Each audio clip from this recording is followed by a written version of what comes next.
بسم الله الرحمن الرحيم.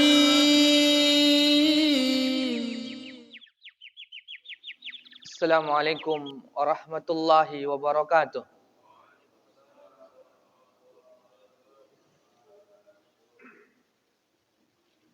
Alhamdulillahi rabbil alamin.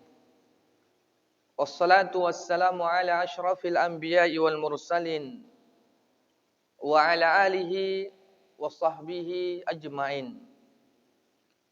Asyhadu an la ilaha illallah wahdahu la syarikalah wa asyhadu anna Muhammadan abduhu wa rasuluh sallallahu alaihi wa ala alihi wa sahbihi wa man tabi'ahum bi ihsanin ila yaumiddin, amma ba'du. Ma'asyiral muslimin wal muslimat rahimani wa rahimakumullah. Alhamdulillah, pujian dan sanjungan hanyalah milik Allah. Kita bersyukur atas nikmat yang Allah berikan pada kita, dan kita juga tidak berputus asa terhadap cita-cita dan keinginan yang belum diperkenankan Allah Jalla Jalaluh. Dan kita juga tidak lupa untuk terus memperbanyak salawat dan salam kita kepada baginda Rasul Muhammad sallallahu alaihi wasallam. Dan terkadang banyak di antara orang-orang yang memfitnah kita bahwa kita itu jarang bersolawat kepada Rasul, padahal buktinya biografi sirah sejarah Rasul sendiri senantiasa kita pelajari. Ketika kita mempelajari biografi Rasul, sudah tentu lisan kita akan bersolawat kepada Rasul sallallahu alaihi wasallam. Maka tuduhan-tuduhan yang mengatakan kita itu jarang bersolawat kepada Nabi, itu adalah tuduhan yang palsu. Padahal kitab-kitab sejarah banyak yang kita baca. Kemudian kaum muslimin dan muslimat yang dirahmati oleh Allah Subhanahu wa taala. Kita akan melanjutkan pembahasan kita dalam sebuah kitab Syarhu Al-Urjuzah Al-Mi'iyah li Ibni Abil Izz.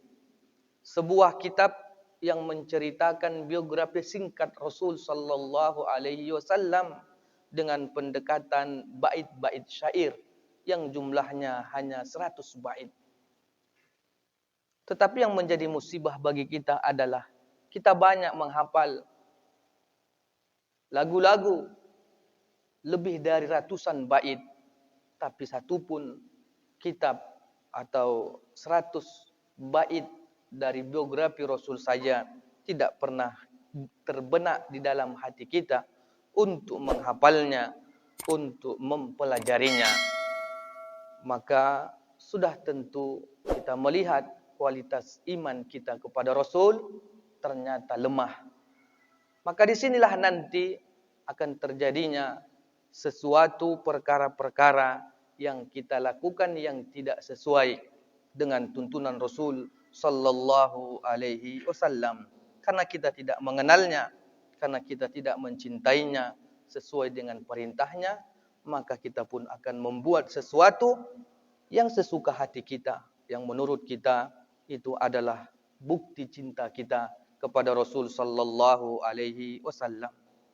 Kemudian di antara kenapa kita senantiasa semangat mempelajari sirah Nabi, karena kita berharap nantinya sebelum kita berjumpa dengan Rasul nantinya di sorga, kita sudah juga berjumpa Rasul di dunia dengan melalui mimpi-mimpi yang Allah berikan kepada kita.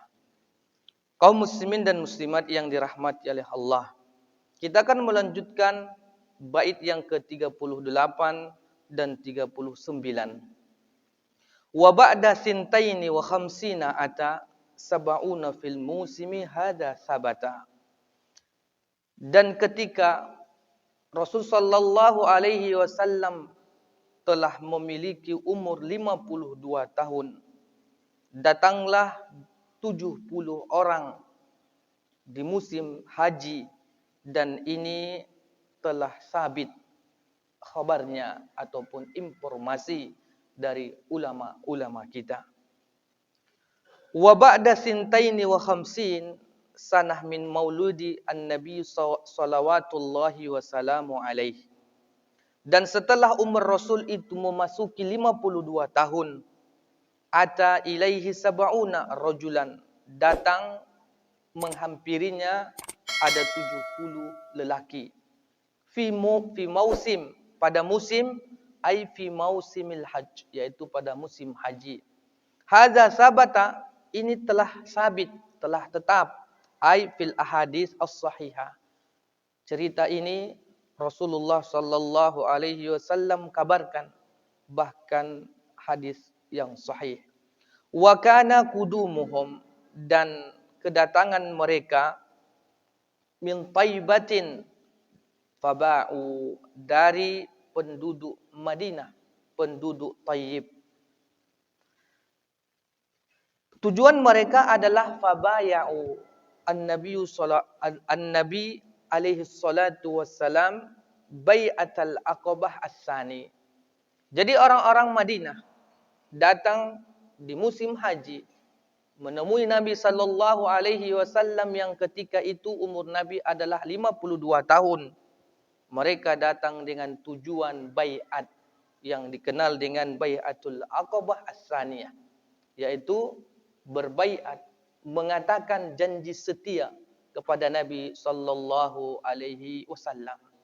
Maka lihatlah di antara hikmah yang bisa kita peroleh bahwa ternyata cinta itu perlu bukti. Kita lihat para sahabat Rasul, orang-orang Ansar, mereka datang dari Madinah ke Makkah pada musim haji untuk menunjukkan rasa cinta mereka kepada Rasul sallallahu alaihi wasallam, dan Allah pun mudahkan jalan mereka bertemu dengan Nabi sallallahu alaihi wasallam. Kemudian yang menjadi pertanyaan bagi kita adalah kenapa kita tidak menunjukkan rasa cinta itu dengan praktik langsung, dengan membaca sejarah Nabi sallallahu alaihi wasallam. Kita tidak diperintahkan untuk datang menemui Nabi karena Nabi juga sudah tiada. Tetapi di antara bukti kita bahwa kita itu cinta kepada Nabi, di samping banyak bersolawat kepada beliau, kita juga banyak membaca sejarah Nabi sallallahu alaihi wasallam. Maka mari seluruh tenaga, kesempatan, harta benda dan yang lainnya kita arahkan agar bisa mencintai Nabi dan membuktikannya dalam dunia kenyataan. Maka kita harus berhati-hati ketika ada nikmat yang Allah berikan kepada kita dan tidak kita tujukan, kita manfaatkan untuk Allah dan Rasulnya, maka semua itu adalah bencana dan musibah. Di sinilah Rasul sallallahu alaihi wasallam senantiasa memberikan motivasi kepada kita agar memanfaatkan kenikmatan rezeki yang Allah berikan untuk mendekatkan diri kita kepada Allah Subhanahu wa taala. Kemudian Abu Hazim pernah mengatakan bahwa kullu ni'matin la tuqarribu minallahi azza wa jalla fahiya baliyah. Setiap nikmat yang Allah berikan kepada kita dan nikmat itu tidak mampu mendekatkan kita kepada Allah, maka nikmat itu adalah bencana dan musibah pada kita.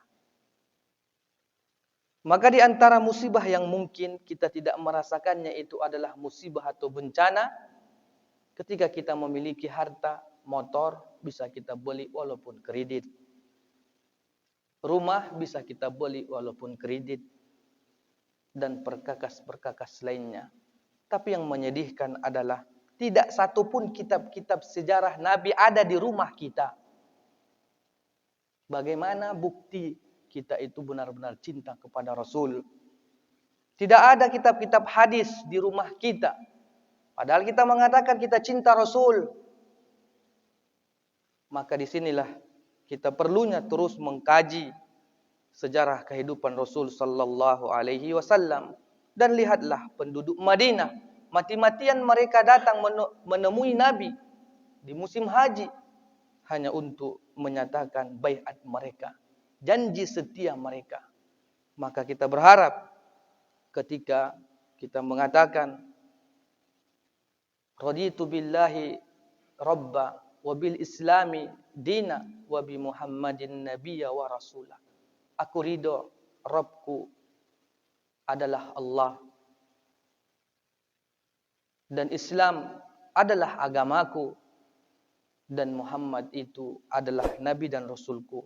Maka buktikanlah dalam kehidupan kita. Bukan hanya sebatas perayaan-perayaan dan lain-lain, tetapi harus dengan bukti nyata. Kaum muslimin dan muslimat yang dirahmati oleh Allah Subhanahu wa taala.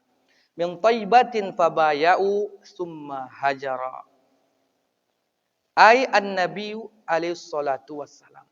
Jadi setelah orang-orang Madinah yang 70 orang itu datang ke Makkah membaiat Nabi, setelah itu Nabi pun menuju ataupun melaksanakan hijrah setelah itu. Makkah yauma isnaini min syahril safar.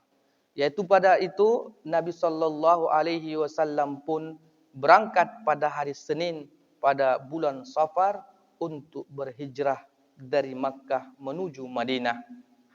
Hadza qaulun, ini adalah sebuah perkataan wakila fi syahr Rabiul Awal. Ada yang mengatakan Rasulullah itu berangkat hijrah dari Makkah ke Madinah pada bulan Rabiul Awal. Ada yang mengatakan tadi adalah bulan Safar. Nah, itu adalah pendapat-pendapat para ulama sejarah. Qala Ibnu Katsir fil Bidayah wan Nihayah. Ibnu Katsir mengatakan dalam kitab beliau Al-Bidayah wan Nihayah. Ini adalah sebuah kitab yang berjilid-jilid. Ibnu Katsir menulis kitab ini dari sebelum diciptakannya alam ataupun dunia hingga masa beliau. Jadi semua sejarah-sejarah yang sikoh itu ditulis, maka jadilah kitab Bidayah wan Nihayah.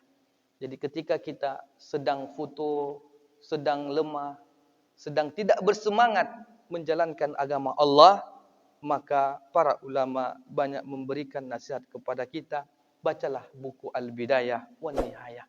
Semua para ulama ada di sana. Semua biografi-biografi para ulama dituliskan di sana. Orang-orang yang benar-benar beriman kepada Allah ada sejarahnya di dalam kitab Al-Bidayah wan Nihayah dan orang-orang yang lainnya. Wa qad kanat hijratuhu alaihi salatu wassalam fi syahri Rabiul Awal sanah 13 min bi'satihi alaihi salatu wassalam. Dan kata Ibnu Katsir, Nabi sallallahu alaihi wasallam melakukan hijrah dari Makkah menuju Madinah itu adalah di bulan Rabiul Awal. Ini pendapat beliau, yaitu pada tahun ke-13 Hijriah. Pada tahun ke-13 Hijriah. Wa dzalika min yaumil isnain, dan itu adalah pada hari Senin, kama rawahu al-Imam Ahmad. Hal yang demikian dikabarkan oleh Imam Ahmad.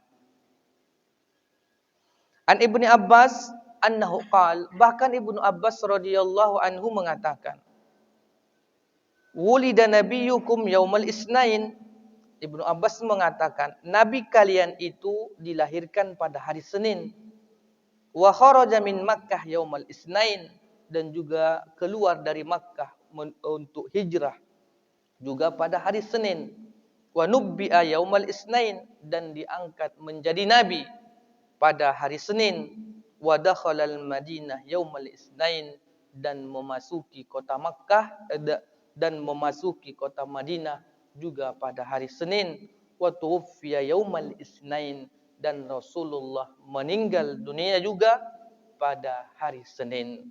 Itulah yang disebutkan oleh Ibnu Abbas kepada kita. Jadi setidaknya kita memahami secara umum, secara mujmal apa yang disebutkan oleh Ibnu Abbas. Ketika orang-orang bertanya, Kapankah Nabi kalian itu dilahirkan? Kita tahu Rasulullah lahir pada hari Senin. Sedangkan bulannya, sedangkan tanggalnya, para ulama berselisih. Kemudian Rasulullah juga berangkat menuju Madinah pada hari Senin dan sampai di Madinah juga pada hari Senin, dan Nabi diangkat menjadi Nabi juga pada hari Senin dan meninggal dunia bertemu dengan Allah juga pada hari Isnin.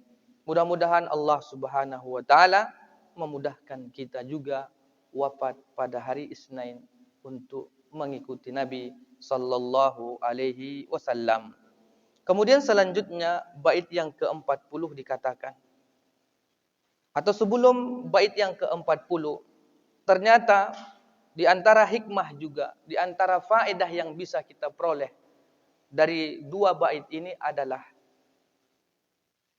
hendaklah kita mencari teman-teman yang setia yang hingga nanti masuk ke dalam sorga. Karena orang-orang Taibah, orang-orang penduduk Madinah, mereka rela berkorban bertemu dengan Nabi sallallahu alaihi wasallam. Maka disinilah di antara faedah kita berteman dengan orang-orang saleh. Bahkan Umar bin Khattab pernah mengatakan, ma'u'tiya al-abdu ba'dal Islam ni'mah min akhin salih.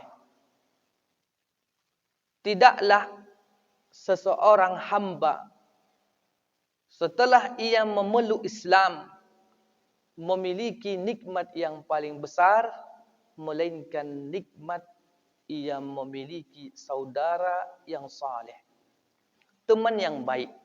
Jadi tidak ada nikmat yang paling besar setelah kita memeluk Islam, melainkan teman yang saleh. Maka di antara teman saleh yang kita miliki sudah tentu adalah istri-istri kita. Jadi ketika istri kita itu tak salehah, gawat hidup kita. Makanya kita sumpah. Maka kita galau, sedih, dan lain-lain sebagainya. Maka benarlah apa yang dikatakan oleh Umar bin Khattab itu, mari kita lihat dulu istri kita. Ketika ingin mewujudkan, melihat betul tidak apa yang disebutkan oleh Umar bin Khattab. Jangan dulu jauh-jauh ke tetangga ini itu. Tapi buktikan, kata Umar, tidak ada nikmat yang paling besar setelah memeluk Islam berupa nikmat adanya teman yang saleh. Ketika kita memiliki istri yang salehah, apa faedah yang kita dapatkan? Kemudian kata beliau, fa idza wajada ahadukum muddan min akhihi falyatamassak bihi. Dan apabila salah seorang di antara kalian mendapatkan teman yang saleh tersebut, maka hendaklah ia memegang erat. Jangan lepaskan. Maka ketika Allah memberikan kepada kita istri yang salehah, peganglah ia, bawa ia ke surga Allah Subhanahu wa taala. Kemudian kiaskan dengan saudara-saudara yang lain, saudara kakak, abang, atau tetangga, atau satu dusun, desa, dan secara umum saudara seiman dan seakidah kita. Ketika kita memperoleh teman-teman yang baik, maka kita akan mudah untuk beribadah kepada Allah Subhanahu wa taala. Ketika kita salah, ia pun menegur kita. Ketika kita terjatuh pada sebuah kesalahan, sebuah dosa, maka ia pun akan memberikan nasihat kepada kita. Inilah di antara hikmah kenapa kita diperintahkan untuk terus memiliki, mencari teman-teman yang saleh. Bahkan Allah Subhanahu wa taala sendiri menyinggung itu di dalam firman-Nya. Karena ternyata tidak mudah mendapatkan akhun saleh, teman yang baik. Teman yang saleh itu tak mudah. Kalau teman berpoya-poya banyak. Kalau teman bersendagurau banyak. Tapi teman-teman yang mau sedih bareng atau ikut dalam merasakan kesusahan kita nampaknya sedikit. Apatah lagi nantinya di akhirat, berlarian semua. Bahkan ayah ibu kita saja tidak mau membela kita. Karena nanti di akhirat kita itu hanya mempertanggungjawabkan diri kita sendiri. Diri kita sendiri saja belum tentu mampu untuk kita pertanggungjawabkan, apatah lagi orang lain.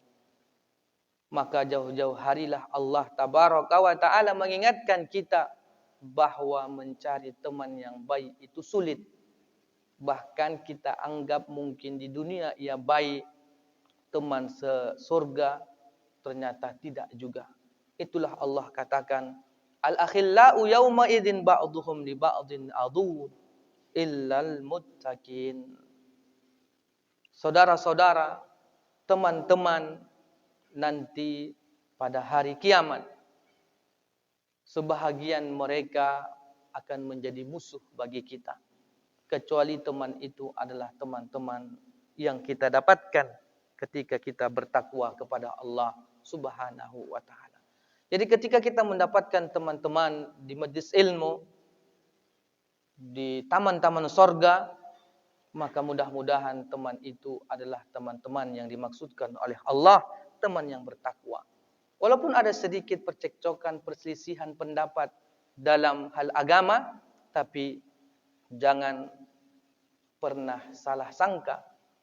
Teman-teman yang kita dapatkan di taman-taman sorga itu adalah lebih baik daripada kita dapatkan teman itu di taman-taman kota. Mungkin kita jalan-jalan di alun-alun, kemudian mendapatkan teman mungkin karena satu hobi, main sepeda, atau karena olahraga ini dan itu. Itu belum tentu lebih baik dari kita, karena kita mendapatkannya bukan di taman-taman sorga, ataupun di majlis-majlis ilmu, atau di masjid-masjid Allah Subhanahu wa Ta'ala. Kita duduk di sini di masjid Allah, tidak lain dan tidak bukan adalah untuk menambah keimanan dan ketakwaan kita kepada Allah Subhanahu wa Ta'ala. Maka ketika kita mendapatkan istri, jumpanya dulu di pasar, di mall, atau di tempat-tempat umum, ya berhati-hati. Maka kita ajak ia datang ke masjid, ke taman-taman sorga. Nanti dikhawatirkan kita anggap ia adalah istri yang setia pada kita. Tetapi nanti ketika sudah di sorga, kita lihat tak ada dirinya di samping kita. Ya kalau kita tidak masalah, mungkin lebih banyak bidadari pula nanti yang Allah berikan kepada kita. Tapi itulah buktinya. Kenapa Allah singgung hal yang demikian? Karena ternyata tidak semua teman-teman yang kita miliki, terkhususnya istri, bisa juga nanti mendampingi kita di dalam surganya Allah Subhanahu wa Ta'ala. Maka di sinilah Umar mengatakan, falyatamassak bihi. Kalau sudah punya istri, pegang erat-erat. Bawa ia ke surganya Allah Subhanahu wa Ta'ala. Kemudian bahkan Hasan Al-Basri juga mengatakan, istaksiru minal asdiqa al-mu'minin. Perbanyaklah mencari teman-teman yang mukmin, teman-teman yang beriman, teman-teman yang saleh. Kenapa? Fa inna lahum syafa'ah yaumal qiyamah. Karena orang-orang yang saleh ini bisa nantinya memberikan sebuah syafaat, pertolongan nanti pada hari kiamat kepada teman-temannya. Kalau teman-teman kita banyak, jangankan nanti di akhirat, di surga saja sudah bisa kita rasakan. Misalnya di PT Pulan, teman kita manajer, direktur. Kemudian kita mau masukkan lamaran. Karena kawan kita, ya sudah tentu ia dahulukan dulu. Oh ini bapak ini kawanku nih waktu kecil, waktu SD. Maka dimasukkan lamaran kerja, lebih diutamakan kita kerja di perusahaannya dari orang lain. Begitu juga di instansi-instansi yang lainnya, di pemerintahan atau di swasta, pastilah orang-orang yang kita kenal yang akan lebih kita dahulukan agar bisa bekerja di tempat kita. Apatah lagi nanti juga di akhirat, di surganya Allah ataupun di yaumil akhir kelak. Jadi orang-orang yang beriman, teman-teman yang saleh itu akan mengajak kita, akan memberikan manfaat pada kita nantinya. Di dunia saja sudah bisa kita rasakan, apatah lagi nantinya di akhirat. Ketika kita merantau awal-awal ke Batam, sudah tentu yang mengarahkan kita adalah teman-teman kita. Udah merantau ajalah ke Batam. Daripada di kampung tak ada kerjaan. Mudah-mudahan nanti di Batam bisa berubah nasib. Itulah kita pun datang dengan semangat, dan setelah sampai di Batam, kita pun tinggal di rumah teman-teman tersebut, di kawan-kawan tersebut. Dan hingga saat ini, kita ternyata memiliki tempat tinggal sendiri. Itulah di antara hikmah kenapa kita disuruh memperbanyak teman-teman yang saleh. Tetapi kalau teman kita yang talih, orang-orang yang bermaksiat kepada Allah, kita pun akan ikut bersama mereka. Kaum muslimin dan muslimat yang dirahmati oleh Allah Subhanahu wa taala. Kemudian kita lanjutkan pada bait yang ke-40. Faja'a thaybatar ridha yakina id kammala salasa wal khamsina. Faja'a Thaibah, maka tibalah Rasul itu ke Madinah. Ai al-Madinah an-Nabawiyah muhajirahu, yaitu di Madinah al-Munawwarah, Madinah kota Nabi. Ar-ridha, dalam keadaan ridha. Ai an-Nabi sallallahu alaihi wasallam mausufu bi kamalir ridha billahi wa anillahi subhanahu wa ta'ala, yaitu Allah Subhanahu wa taala memberikan sifat ridha kepada Rasul secara sempurna.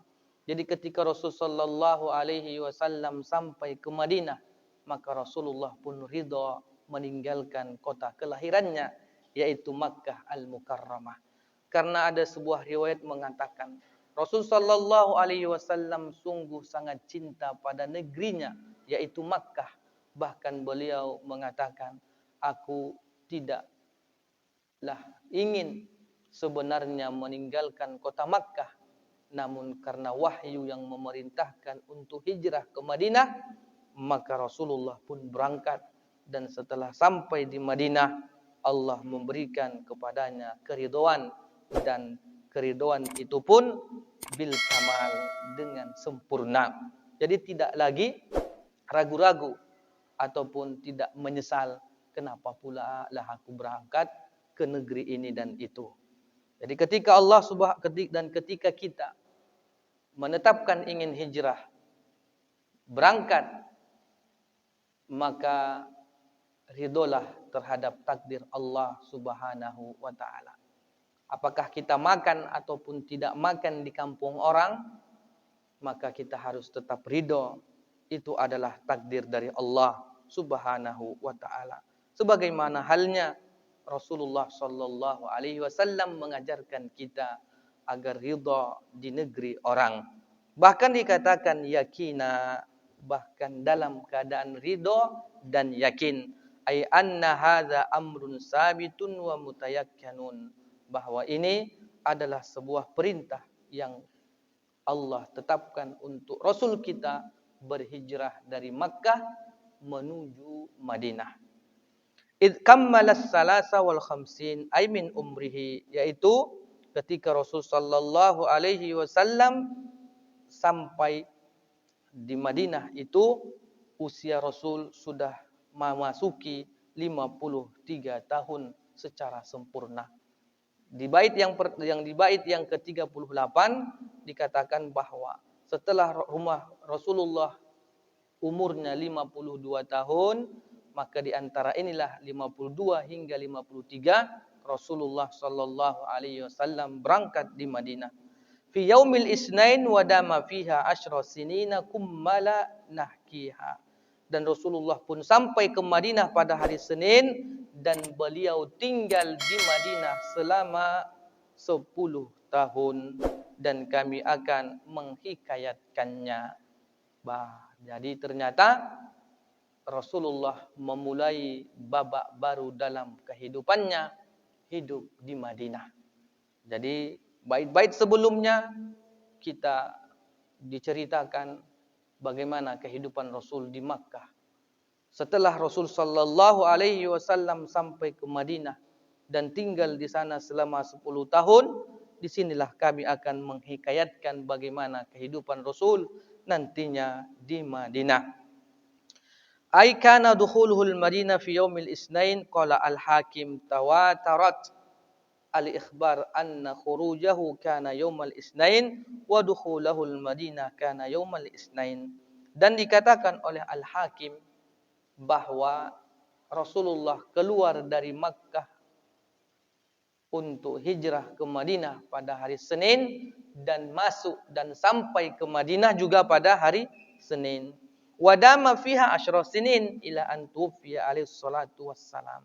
Dan Rasulullah pun menetap di Madinah hingga beliau meninggal dunia. Maka di sini juga ada sebahagian ulama menganjurkan kepada kita, kalau kita sudah keluar dari kampung halaman kita, usahakan meninggal di kampung orang.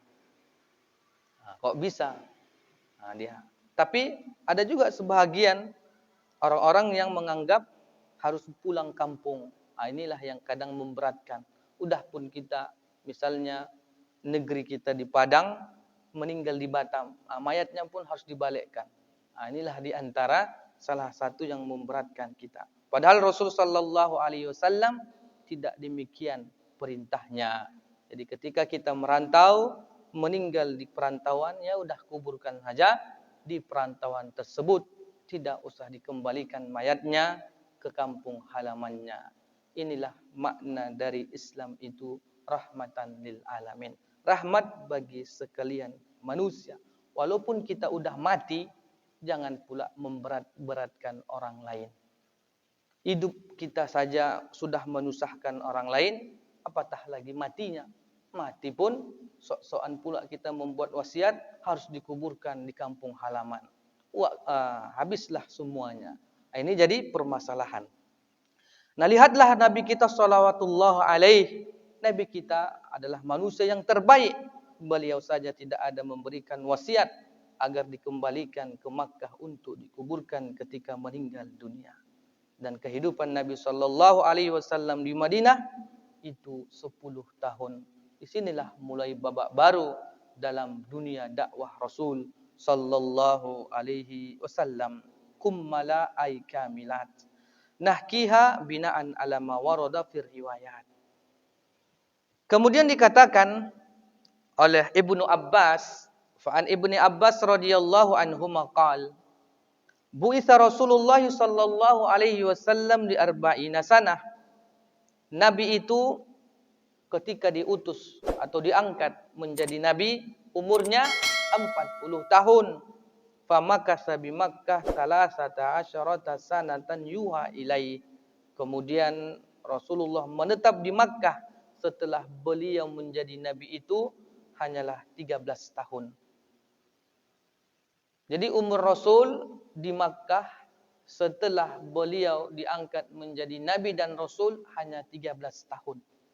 Dan isi dakwahnya sebagaimana yang kita baca dari bait-bait sebelumnya adalah tauhid akidah, dan di penghujung dari 13 tahun itu ada mengatakan 2 tahun sebelum hijrah, ada yang mengatakan 3 tahun sebelum hijrah, barulah Allah berikan wahyu melaksanakan solat. Barulah Allah perintahkan atau Allah berikan wahyu atau rukun Islam yang kedua, yaitu melaksanakan salat. Tapi kebanyakan dakwah Rasul di Makkah itu adalah dakwah tauhid dan akidah. Karena memang orang-orang jahiliyah dahulu telah banyak memiliki keyakinan-keyakinan yang ternyata menyalahi dari syariat Allah Subhanahu wa taala. Maka harus dikikis kesyirikan berhala-berhala yang ada pada diri mereka selama 13 tahun kurang lebih. begitu susahnya. Karena keyakinan-keyakinan yang aneh-aneh ini agak susah kita menghilangkannya. Kadang kalau di kampung-kampung, orang-orang yang sudah meninggal dunia di alam kubur misalnya, kita tahu dia orangnya orang jahat, kita ditakut-takuti, itu nanti bangkit itu dah, kata dia. Maka kita pun asal lewat kuburan, bulu merinding jadinya. Ya, karena memang keyakinan itu, nanti bangkit pula, apalagi tadi sore baru dikubur. Malamnya kita lewat, udah mulai takut ini dan lain. Gara-gara itulah anak kita pun tak mau pula dia ngambil jurusan kedokteran, kesehatan. Takut dia, nanti bangkit pula. Itulah jadi banyak di antara anak-anak kita yang nggak mau ngambil itu. Padahal uang kita banyak, kita mampu misalnya. Tapi mereka nggak mau karena takut, itulah dia. Dan masih banyak lagi keyakinan-keyakinan yang menyalahi kodrat kita yang harus kita perbaiki. Di situ jugalah dakwah Rasul sallallahu alaihi wasallam di Makkah itu 13 tahun untuk mengikis dan menghilangkan keyakinan-keyakinan yang di dalamnya penuh kesyirikan.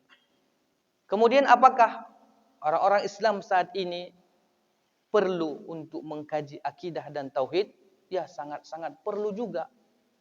Karena belum tentu kita memeluk agama Allah sesuai dengan ilmu yang Allah berikan, sesuai dengan hadis-hadis Rasul sallallahu alaihi wasallam.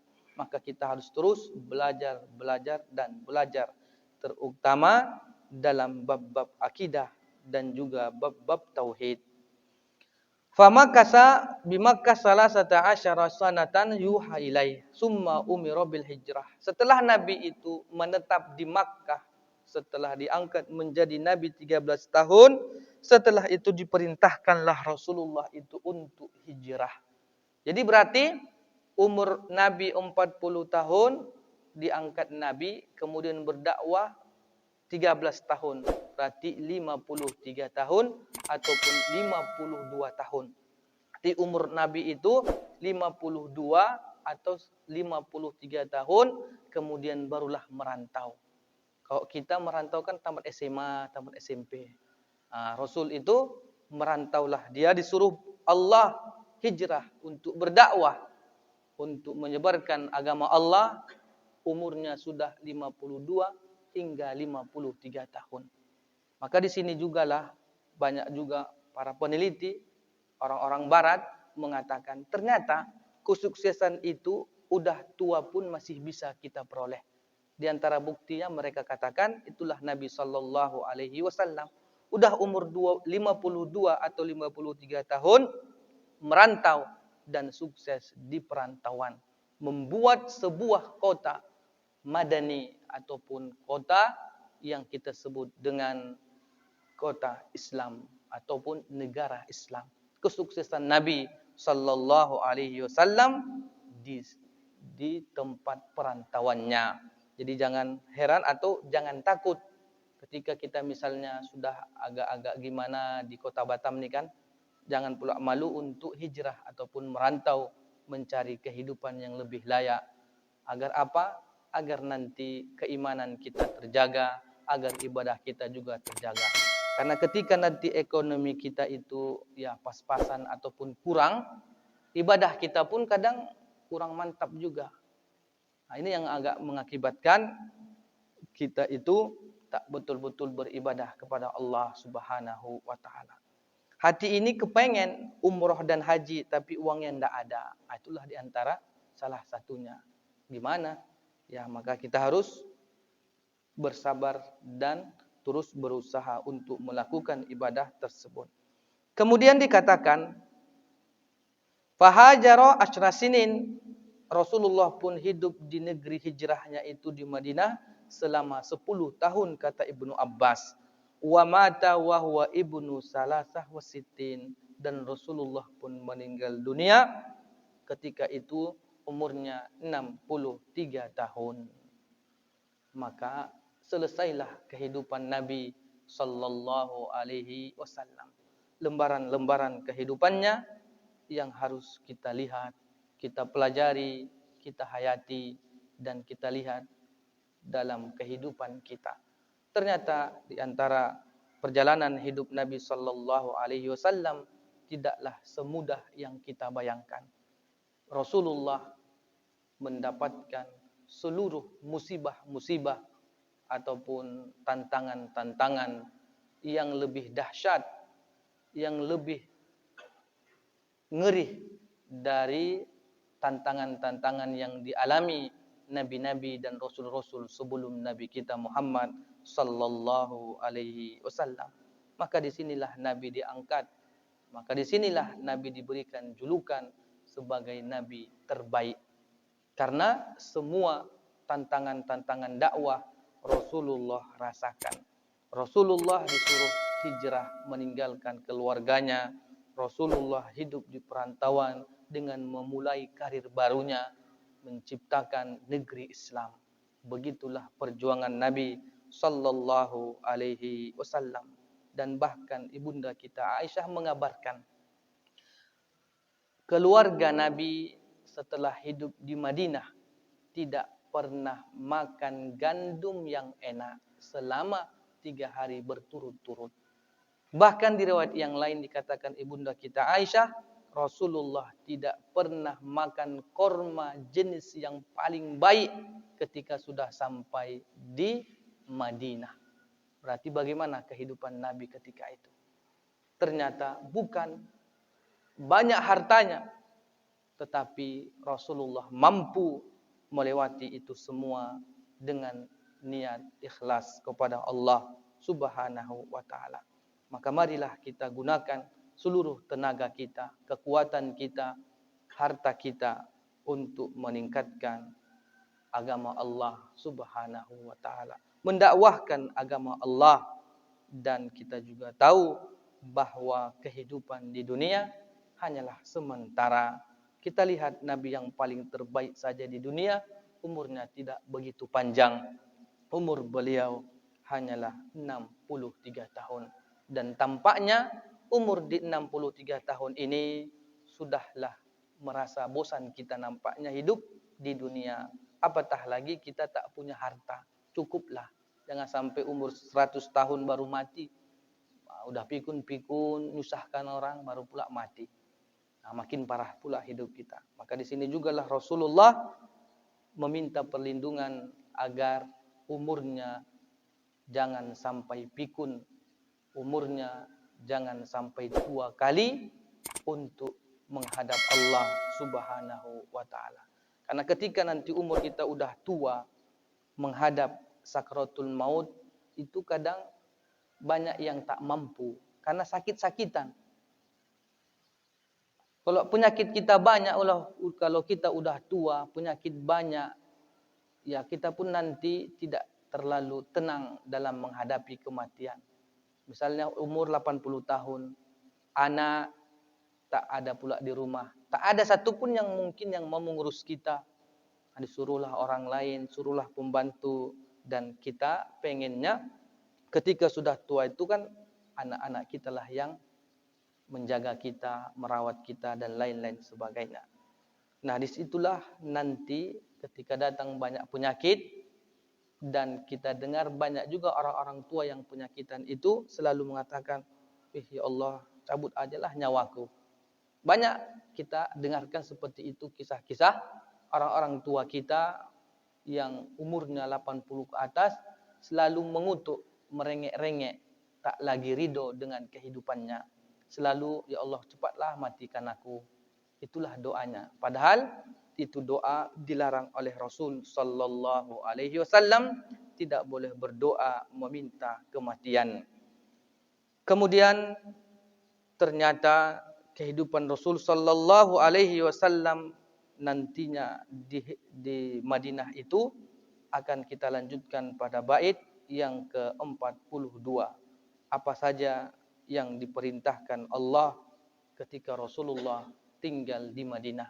Sudah tentu salat akan disempurnakan perintah-perintah dan pelaksanaannya ketika Rasul sudah sampai di Madinah. Inilah yang mungkin bisa kita jelaskan dan kita dengarkan dari kitab yang kecil ini. Mudah-mudahan Allah Subhanahu wa taala menambahi rasa rindu kita kepada Rasul setelah membaca dan mentelaah sejarah kehidupan Nabi sallallahu alaihi wasallam. Jadi Yasrib itu adalah kota Madinah di zaman dahulu. Setelah Nabi sallallahu alaihi wasallam masuk ke Madinah, beberapa tahun setelahnya Allah Subhanahu wa taala memberikan wahyu untuk penyebutan kota Madinah.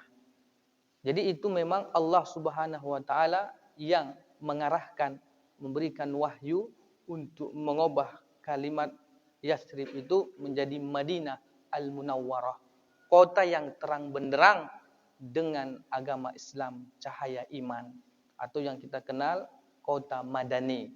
Apa kota Madani? Itulah kota yang paling modern di zamannya. Makanya itu, karena kalau Yasrib adalah kalimatnya, kata mereka itu namanya kota yang kumuh, jelek, tidak kebudayaannya tidak modern dan lain-lain. Maka Allah pun memberikan wahyu kepada Rasul sallallahu alaihi wasallam dengan menggunakan kalimat Madinah, dan itulah masyhur. Setelah itu kota Yasrib tidak lagi dikatakan, tetapi kota Madinah Al-Munawwarah ataupun Al-Madinah An-Nabawiyah dan lain-lain sebagainya dalam hal penyebutan. Dan itu bukan penyebutannya setelah Nabi meninggal dunia, tidak, tetapi Rasulullah masih hidup. Bahkan Rasulullah masih ada di Madinah. Kemudian juga Rasulullah sallallahu alaihi wasallam nanti pada keadaan hidup di Madinah, kiblat kaum muslimin pun akan berubah. Yang awalnya mengarah ke Baitul Maqdis atau di Palestina, setelah itu mereka menghadap kiblat ke arah Makkah setelah Rasulullah sallallahu alaihi wasallam hidup di Madinah. Dan di antara bukti dari hal yang demikian itulah bahwa dulu Yasrib itu atau kota Madinah zaman dulu tidak terlalu modern. Kemudian setelah Nabi sallallahu alaihi wasallam tiba dan berdakwah di sana dan sukses, inilah awal negara Islam, negara yang damai, negara yang penuh dengan cahaya iman dan Islam. Di sanalah kita akan melihat nanti kehidupan para sahabat yang sangat luar biasa yang kita idamankan. Hal itu terwujud dalam kehidupan nyata kita.